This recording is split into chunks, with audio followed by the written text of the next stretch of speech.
So you still want to play Age of Empires, but you don't want to play the English, but you still want to play a nation that's historically known for beating up the French. Well, don't worry, young one, because there's another perfectly good nation for you: Germany. Now, one may, of course, logically ask, wait a minute, wasn't Germany not united until way past the colonial period? It basically what amounts to post-Napoleonic age, which is generally outside the reach of this game. Well, yeah, but it's a game, and having like Austria, Prussia, and a few others would be kind of weird. And the Holy Roman Empire didn't make a lot of sense, so it's Germany. Deal with it. It's just kind of all the German states, but most notably Austria and Prussia. A lot of Prussia. But okay, so that's all of them established. But of course, what's the unique bonuses for playing the Germans? Well, they're actually a bit more of a normal faction, but they do have some unique bonuses that make them particularly interesting.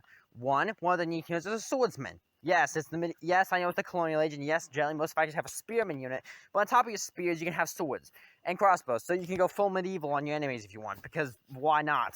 This may be the new war, but that's not going to stop us from using good old swords. They actually are pretty effective. But of course, you have more unique units like the War Wagon, because why not? Why not use a War Wagon?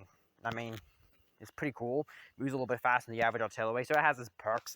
But of course, your major unique unit, your unique horse unit, the Hussar. I can never say its name right. Hussar, but how do you say that?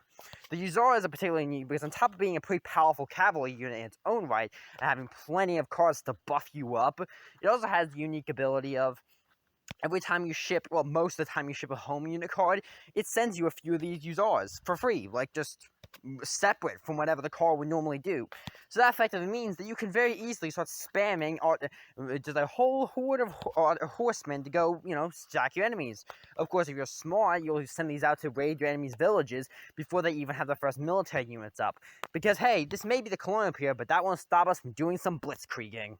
Now, of course, one may normally ask, wait a minute, wasn't Germany not really terribly involved in the New World for the most part as far as colonialism goes? Especially at this time? Well, you're right, but there's a lot of German Americans, and everyone wants to play Germany, so, screw it, we're having Germany. Now, of course, you have one other unique bonus, a special villager unit, that, because it has a donkey on, which means it acts as two villagers, because everyone knows you slap a donkey with a villager, and it doubles its workload, because that's just common sense. What else would you think? So overall, the Germans are a pretty well-rounded faction with some plenty good abilities. They're a relatively standard European faction, so they can do quite a bit. They got some good choices in revolutions, and overall, they're just a solid pick. You can't really go wrong with the Germans. They don't have a lot of, their strengths are notable, but they can be countered. So overall, you're playing a relatively generic game, but with some pretty good bonuses, and of course, you can blitzkrieg your enemies, and who doesn't want blitzkrieg? So yeah, that's how you play Germany.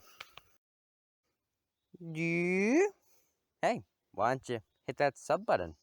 You're gonna become a subscribble. Get to see my content quicker. Wouldn't that be nice? I bet so.